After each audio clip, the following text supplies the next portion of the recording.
ಪ್ರೀತಿಯ ಸಹೋದರ ಸಹೋದರಿಯರೇ, ತಪಸ್ಸು ಕಾಲ ತಕ್ಷಣ ನಮಗೆ ನಮ್ಮ ಪಾಪಗಳ ಬಗ್ಗೆ ಜಾಸ್ತಿ ಒತ್ತಡ ಕೊಡಲಾಗ್ತದೆ ಅಲ್ವಾ?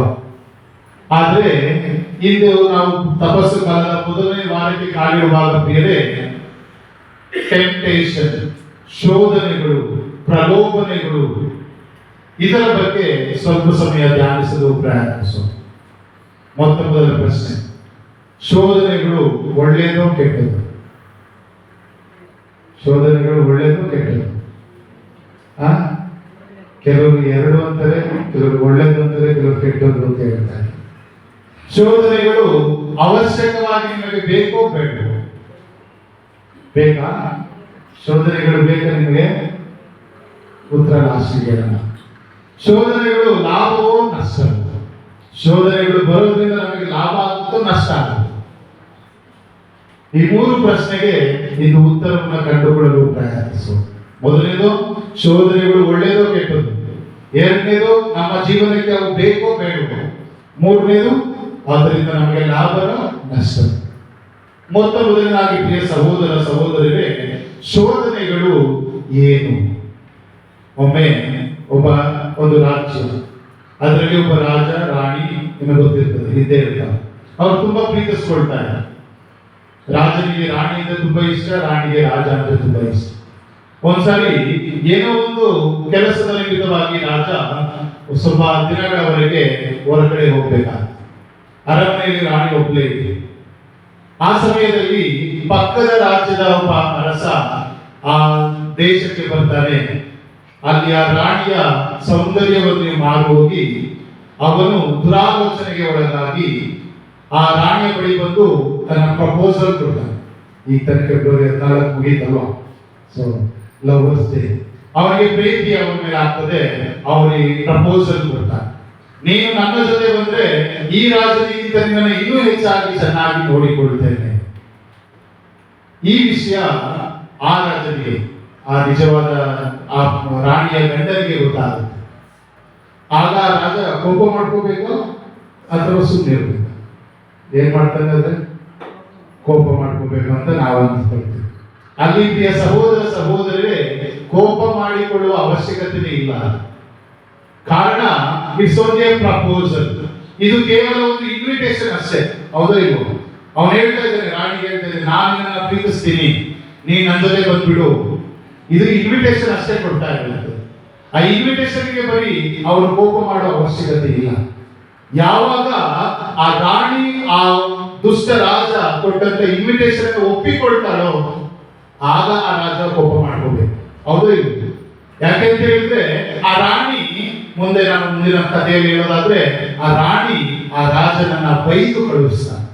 ನಾನು ನನ್ನ ರಾಜನಿಗೆ ಸ್ವಂತ, ನನ್ನ ಗಂಡನಿಗೆ ಸ್ವಂತ, ಅವರನ್ನ ಬಿಟ್ಟರೆ ನಾನು ಯಾರನ್ನೂ ಪ್ರೀತಿಸೋದಿಲ್ಲ, ಅವರನ್ನ ಬಿಟ್ಟು ನಾನು ಯಾರನ್ನೂ ಸಹ ನನ್ನ ಜೀವನದಲ್ಲಿ ನಾನು ಭಾಗ ಕೊಡೋದಿಲ್ಲ ಅಂತೇಳಿ ಆ ದುಷ್ಟ ರಾಜನ ಬೈದು ಕಳುಹಿಸ್ತಾನೆ. ಇಲ್ಲಿ ಪ್ರಿಯ ಸಹೋದರ ಸಹೋದರಿಯರೇ, ಆ ರಾಜ ಗಂಡ ದೇವರಿಗೆ ಸೇರಿದರು, ಆ ರಾಣಿ ನಮ್ಮ ಹೃದಯಗಳು. ಇನ್ನು ಮತ್ತೊಬ್ಬ ಪಕ್ಕದ ರಾಜ ಸೈತಾನ. ಸೈತಾನ ನಮಗೆ ಇನ್ವಿಟೇಷನ್ ಕೊಡ್ತಾ ಇರ್ತಾನೆ ಯಾವಾಗಲೂ ಸಹ. ನೀವು ಪ್ರಪಂಚದಲ್ಲಿ ಏನೇ ಟೆಂಪ್ಟೇಷನ್ಸ್ ಗಳು ಬರ್ತಾ ಇರ್ತಾರಲ್ವಾ, ಶೋಧನೆಗಳು ನಿಮಗೆ ಬರ್ತಾ ಇರ್ತವೆ. It's only invitation to sin. ಈ ಶೋಧನೆ ಮತ್ತೆ ಪಾಪ ಎರಡೂ ಒಂದೇ ಅಲ್ಲ. ಈ ಶೋಧನೆಗಳು ಪ್ರತಿಯೊಬ್ಬ ಮನುಷ್ಯನಿಗೂ ಬಂದೇ ಬರ್ತದೆ. ಇನ್ನು ಶುಭ ಸಂದೇಶದಲ್ಲಿ ನಾವು ನೋಡ್ತಾ ಇದ್ದೇವೆ, ಅಂತ ದೇವ ಪುತ್ರನಿಗೆ ಸಹ ಸೈತಾನ ಬಿಡಲಿಲ್ಲ ಶೋಧನೆ ಕೊಡೋದಿಕ್ಕೆ. ಶೋಧನೆಗಳು ಪ್ರತಿಯೊಬ್ಬರಿಗೂ ಬರ್ತದೆ. ನಾನು ಹೇಳಿದ ಕಥೆಯಲ್ಲಿ ಆ ರಾಣಿ ಒಂದು ವೇಳೆ ಆ ಒಂದು ಇನ್ವಿಟೇಷನ್ ಒಪ್ಪಿಕೊಂಡು ಆ ತನ್ನ ಗಂಡನನ್ನ ಬಿಟ್ಟು ಹೋಗಿದ್ದರೆ ಅದು ಪಾಪ. ಆದ್ರೆ ಆ ಪಕ್ಕದ ರಾಜ್ಯ ತನ್ನ ಒಂದು ದುರಾಲೋಚನೆಯಿಂದಾಗಿ ಅವನು ಬಂದು ಮದುವೆಯಾಗಿರುವಂತಹ ಸ್ತ್ರೀಗೆ ತನ್ನ ಪ್ರೀತಿಯನ್ನ ವ್ಯಕ್ತಪಡಿಸ್ತಾ ಇದ್ದಾನೆ. ಅದು ಕೇವಲ ಇನ್ವಿಟೇಷನ್ ಅಷ್ಟೇ. ಅದೇ ರೀತಿ ಪ್ರಿಯ ಸಹೋದರ ಸಹೋದರರೇ, ಪ್ರತಿಯೊಂದು ಶೋಧನೆ ನಮ್ಮ ಜೀವನದಲ್ಲಿ ಬಂದಾಗ, ಪ್ರತಿಯೊಂದು ಪ್ರಲೋಭನೆಗಳು, ಟೆಂಪ್ಟೇಷನ್ಸ್ಗಳು ಸೈತಾನನಿಂದ ನಮಗೆ ಬರುವ ಒಂದು ಇನ್ವಿಟೇಷನ್ಗಳು ಪಾಪ ಮಾಡೋದಕ್ಕೆ. ಆದ್ದರಿಂದ temptations are the golden opportunity to prove our love for God. ಶೋಧನೆಗಳು ದೇವರಿಗೆ ನನ್ನ ಒಂದು ಪ್ರೀತಿಯನ್ನ ತೋರಿಸಲು, ದೇವರಿಗೆ ನನ್ನ ಒಂದು ವಿಶ್ವಾಸವನ್ನು ತೋರಿಸಲು ದೇವರು ಕೊಡುವ ಅದ್ಭುತ ಅವಕಾಶಗಳು. ಯಾಕೆ ಅಂತ ಹೇಳಿದ್ರೆ ನಮಗೆ ಶೋಧನೆಗಳು ಬರ್ತದೆ. ಒಂದು ಎಕ್ಸಾಂಪಲ್ ಹೇಳೋದಾದ್ರೆ, ನೀವು ದಾರಿಯನ್ನು ನಡ್ಕೊಂಡು ಹೋಗ್ತಾ ಇರ್ತೀರ, ಪಕ್ಕದಲ್ಲೇ ಬಾರಿ ಇರ್ತದೆ, ಮದ್ಯ ಮಾರುವ ಅಂಗಡಿ ನೋಡ್ತೀರ, ಇದು ಇನ್ವಿಟೇಷನ್, ಬಂದು ಕುಡಿ ಅಂತ. ಆದ್ರೆ ನೀವು ಒಂದು ವೇಳೆ ಇಲ್ಲ ನಾನಿನ್ನು ಕುಡಿಯೋದಿಲ್ಲ ಅಂತ ಹೇಳಿ ಈ ಕಡೆ ಬಂದ್ರೆ ಅದು ನಿಮ್ಮ ದೃಢತನವನ್ನ ತೋರಿಸ್ತದೆ. ಮತ್ತೊಂದು ಕಡೆ ನಾವು ಹೇಳೋದಾದ್ರೆ, ಇಂದಿನ ಶುಭ ಸಂದೇಶದ ಮೊದಲನೇ ಮಾಸದಲ್ಲಿ ನಾವು ನೋಡಿದ್ವಿ ಆದಾಮ ಮತ್ತೆ ಏವಳ ಸ್ಟೋರಿ. ಏವಳಿಗೆ ಸೈತಾನ ಬಂದು ಶೋಧನೆಯನ್ನು ಕೊಡ್ತಾನೆ, ಈ ಮರದ ಹಣ್ಣನ್ನು ತಿಂದು ಬಹಳ ಸುಂದರವಾಗಿದೆ, ರುಚಿಕರವಾಗಿದೆ, ಇದು ಟೆಂಪ್ಟೇಷನ್ ಅಷ್ಟೇ, ಇನ್ವಿಟೇಷನ್ ಕೊಡ್ತಾ ಇದೆ. ಅವ್ವ ಆ ಸಮಯದಲ್ಲಿ ಇಲ್ಲ, ದೇವರು ಅದನ್ನು ನನಗೆ ತಿನ್ಬೇಡ ಅಂತ ಹೇಳಿದ್ದಾರೆ, ನಾನು ತಿನ್ನೋದಿಲ್ಲ ಅಂತ ಹೇಳಿದ್ರೆ ಆ ಅವ್ವ ದೇವರಿಗೆ ತನ್ನಲ್ಲಿರುವ ಪ್ರೀತಿಯನ್ನ ತೋರಿಸಿದಂತೆ ಆಗುತ್ತಾರೆ. ಆದ್ರೆ ಅವಳು ಏನ್ ಮಾಡ್ತಾಳೆ, ಆ ಟೆಂಪ್ಟೇಷನ್ಗೆ ಮಾರು ಹೋಗ್ತಾಳೆ. ದೇವರಂತೆ ಆಗ್ತೀಯ ನೀನು, ದೇವರಿಗಿಂತ ಹೆಚ್ಚು ಜ್ಞಾನವನ್ನ ಪಡಿತೀಯ ಹೆಣ್ಣನ್ನು ತಿಂದ್ರೆ. ಆ ಒಂದು ಇನ್ವಿಟೇಷನ್ಗೆ ಆಕೆ ಒಳಬಿದ್ದು ಪಾಪವನ್ನ ಕಟ್ಕೊಂಡು ಪಾಪಕ್ಕೆ ತಕ್ಕ ಫಲವನ್ನ, ಶಿಕ್ಷೆಯನ್ನ ಅನುಭವಿಸಿದೆ. ಆದ್ರಿಂದ ಪ್ರಿಯ ಸಹೋದರ ಸಹೋದರರೇ, ಶೋಧನೆಗಳು ನಮ್ಮ ಜೀವನದಲ್ಲಿ ಒಂದು ಅದ್ಭುತ ಅವಕಾಶಗಳು. ನಾನು ದೇವರನ್ನ ಬಿಟ್ಟು ಯಾರನ್ನ ಬಿಡೋದಿಲ್ಲ. ಆ ಸೈತಾನ ಏನೇ ಶೋಧನೆಗಳನ್ನ ಕೊಡ್ಲಿ, ನನಗೆ ಟೆಂಪ್ಟೇಷನ್ಗಳನ್ನ ಕೊಡ್ಲಿ, ನಾನು ಅದನ್ನ ದೂರ ತಳ್ತೇನೆ. ದೇವರ ಜೊತೆ, ದೇವರ ಕಡೆ ನಾನು ತೆಗೆದುಕೊಳ್ತೇನೆ. Golden opportunities. ಅಲ್ಲಿ ನಾವು ನಿಜವಾಗಿಯೂ ನಾನು ಯೇಸುವಿಗೆ ಸಮರ್ಪಿತನಾಗಿದ್ದೇನೋ, ಅಥವಾ ನನ್ನ ಕ್ರೈಸ್ತ ವಿಶ್ವಾಸದಲ್ಲಿ, ಕ್ರೈಸ್ತಿಯ ಬದುಕಿನಲ್ಲಿ, ಮೌಲ್ಯಗಳಲ್ಲಿ ದೃಢವಾಗಿದ್ದೇನೋ, ಅದನ್ನು ನಾನು ಸಾಬೀತುಪಡಿಸಿದ ಹಾಗೆ ಆಗ್ತದೆ. ಆದ್ರಿಂದ ಮೊದಲನೇದಾಗಿ temptations are good, temptations are ಲಾಭದಾಯಕ. ಯಾಕೆಂತಂದ್ರೆ ನಾನು ಆ ಸಮಯದಲ್ಲಿ ಆ ಟೆಂಪ್ಟೇಷನ್ ಅನ್ನ ಜಯಿಸಿ ನಿಂತ್ರೆ ನನ್ನಲ್ಲೇ ನಾನು ಯೇಸುವಿಗೆ ಪ್ರೂವ್ ಮಾಡಿದಾಗುತ್ತೆ. ನಾನು ಯೇಸುವನ್ನು ನಂಬಿದ್ದೇನೆ, ಯೇಸುವಿನ ವಾಕ್ಯದಂತೆ ಜೀವಿಸ್ತೇನೆ ಅಂತ ಹೇಳಿ ನಾನು ನನ್ನನ್ನೇ ಯೇಸುವಿಗೆ ಪ್ರೂವ್ ಮಾಡಿದ ಆಗುತ್ತದೆ ನನ್ನ ಜೀವನದಲ್ಲಿ.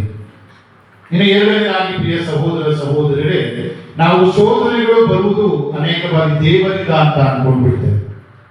ಆ ದೇವರಿಂದ ಅಷ್ಟೇ ಅಲ್ಲ, ಆ ಶೋಧನೆಗಳನ್ನ ಜಯಿಸಿ ನಿಂತಾಗ ನಮಗೆ ಏನಾಗುತ್ತದೆ, ದೇವರ ಅನುಗ್ರಹ ಹೊಳೆ ಹರಿದು ಬರುತ್ತದೆ. ಇದನ್ನ ಶುಭ ಸಂದೇಶದಲ್ಲಿ ನಾವು ನೋಡೋಣ. ಮೊದಲನೇ ವಾಕ್ಯ, ಯೇಸು ಪಿಶಾಚಿಯಿಂದ ಪರಿಶೋಧಿಸಲಾಗಲೆಂದು ಪವಿತ್ರಾತ್ಮ ಅವರನ್ನ ಬೆಂಗಾಡಿಗೆ ಕರೆದೊಯ್ದರು. ಪವಿತ್ರಾತ್ಮ ಅವರನ್ನ ಬೆಂಗಾಡಿಗೆ ಕರೆದೊಯ್ದರು ಅಂದ್ರೆ ಪವಿತ್ರಾತ್ಮರು ಯೇಸುವನ್ನ ಶೋಧಿಸೋದಿಕ್ಕೆ ಕರ್ಕೊಂಡು ಹೋಗ್ತಾರೆ ಅಲ್ವಾ? ಹೌದು ಇಲ್ವೋ? ಆದ್ರೆ ಸೈತಾನ ಒಂದು ಶೋಧನೆ ಮಾಡ್ತಾನೆ ಅಂತ ಹೇಳಿ ಪವಿತ್ರಾತ್ಮನಿಗೆ ಗೊತ್ತಿತ್ತು. ಅಂದ್ರೆ ಇಲ್ಲಿ ದೇವರು ನಿಮ್ಮನ್ನ ಟೆಂಪ್ಟೇಷನ್ ಕೊಡ್ತಾ ಇಲ್ಲ ನಿಮಗೆ. God is permitting the devil to tempt you. ಯಾಕೆಂತ ಹೇಳಿದ್ರೆ ದೇವರು ಸೈತಾನಿಗೆ ಅನುಮತಿಯನ್ನು ಕೊಡ್ತಾ ಇದ್ದಾರೆ. ನೀವು ಹೋಗ್ಬಿಟ್ಟು ನನ್ನ ಮಗನಿಗೆ, ನನ್ನ ಮಗಳಿಗೆ ಟೆಂಪ್ಟೇಷನ್ ಕೊಟ್ಟು, ಆಗ ಏನಾಗುತ್ತದೆ, ನನ್ನ ವಿಶ್ವಾಸ ಪರೀಕ್ಷೆ ಆಗುತ್ತದೆ, ನನ್ನ ಕ್ರೈಸ್ತಿಯ ಬದ್ಧತೆ, ಕಮಿಟ್ಮೆಂಟ್ ನಮಗೆ ಪರಿಚಯವಾಗುತ್ತದೆ. ನಾನು ನಿಜವಾಗಿಯೂ ನನಗೆ ಕ್ರಿಸ್ತನಾಗಿ, ಕ್ರೈಸ್ತನಾಗಿ, ಕಮಿಟ್ಮೆಂಟ್ ಆಗಿ ನಾನು ಕ್ರಿಸ್ತನಂತೆ ಜೀವಿಸಲು ಪ್ರಯತ್ನಿಸಿದ್ದೇನೆ ಅಂತ. ಯಾಕೆಂದ್ರೆ ಆ ಸೈತಾನ ಬಂದು ಟೆಂಪ್ಟೇಷನ್ ಕೊಟ್ಟಾಗ, ಶೋಧನೆ ಕೊಟ್ಟಾಗ, ಅದನ್ನು ನಾನು ಬೇಡ ಅಂತ ತಿರಸ್ಕರಿಸಿದಾಗ, ಅದನ್ನು ಜಯಿಸಿ ನಿಂತಾಗ ನಾನು ದೇವರ ಮೆಚ್ಚುಗೆಗೆ ಪಾತ್ರನಾಗ್ತೇನೆ. ಆದ್ರಿಂದ ಶುಭ ಸಂದೇಶದ ಕೊನೆಯ ವಾಕ್ಯ, ಯೇಸುವನ್ನ ಬಿಟ್ಟು ತೊಲಗಿದು ದೇವದೂತರು ಬಂದು ಅವರನ್ನ ಉಪಚರಿಸಿದರು. ಅಂದ್ರೆ ಪ್ರಿಯರೇ, ದೇವರ ದೂತರೇ ಬಂದು ನಿಮ್ಮನ್ನ ಸಹಾಯವನ್ನ ಮಾಡ್ತಾರೆ ಆ ಸೈತಾನನಿಂದ ಶಕ್ತಿಯನ್ನ ಜಯಿಸಲು, ಶೋಧನೆಗಳನ್ನ.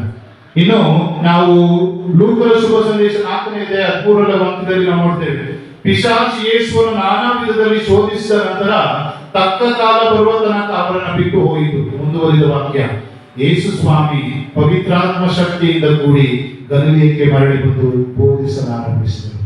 ಯಾವಾಗ ನಾವು ಸೈತಾನ, ನಾವು ಪ್ರತಿಯೊಂದು ಶೋಧನೆಗಳನ್ನು ಮೆಟ್ಟಿ ನಿಲ್ತೇವೋ ಆಗ ಶ್ರೇಷ್ಠ blessing is waiting for us. ನಾವು ಸೈತಾನನ ಶೋಧನೆಗಳನ್ನು ಜಯಿಸಿ, ನಾನು ಯೇಸುವೆ ನಿಮ್ಮ ಪರವಾಗಿದ್ದೇನೆ, ನಾನು ಸದಾ ನಿಮ್ಮಂತೆ ನಾನು ಜೀವಿಸ್ತೇನೆ, ನಿಮ್ಮೊಬ್ಬರನ್ನೇ ಪ್ರೀತಿಸ್ತೇನೆ ಅಂತ ನಾವು ಸಾಬೀತು ಮಾಡಿದಾಗ ಪವಿತ್ರಾತ್ಮನ ಶಕ್ತಿ ನಮ್ಮ ಮೇಲೆ ಬಂದು ನೆಲೆಸುತ್ತದೆ. ಯೇಸುವಿನ ಶಕ್ತಿ, ಯೇಸುವಿನ ಮೇಲೆಯೂ ಸಹ ಪವಿತ್ರಾತ್ಮರು ಬಂದು ನೆಲೆಸಿದರು. ಅದರ ಫಲವಾಗಿ ಅವರು ಎಲ್ಲೆಡೆ ಹೋಗಿ ಬೋಧನೆಗಳನ್ನ ಮಾಡಿದರು. ಯೇಸುವಿನ ಮೇಲೆ ಪವಿತ್ರಾತ್ಮನ ಶಕ್ತಿ ಎಷ್ಟಿತ್ತು ಅಂತ ಹೇಳಿದ್ರೆ ಪ್ರಿಯರೇ, ಆ ದೆವ್ವಗಳು ಸಹ ಯೇಸುವಿಗೆ ನಡೆದು ಬರ್ತಾ ಇದ್ರೆ ಹೇಳ್ತಾ ಇದ್ರು, ದಾವೀದ ಕುಲಪುತ್ರರೇ, ನಮ್ಮ ನಾಶಕ್ಕಾಗಿ ನೀವು ಬಂದ್ರ, ನಮ್ಮನ್ನ ಏನು ಮಾಡಬೇಡಿ ಅಂತ ಹೇಳಿ ಕೂಗಿಕೊಳ್ತಾರೆ. ಅಷ್ಟು ಪವಿತ್ರಾತ್ಮರ ಶಕ್ತಿ ಆ ಶೋಧನೆಯನ್ನ ಜಯಿಸಿದ ಯೇಸುವಿನ ಮೇಲೆ.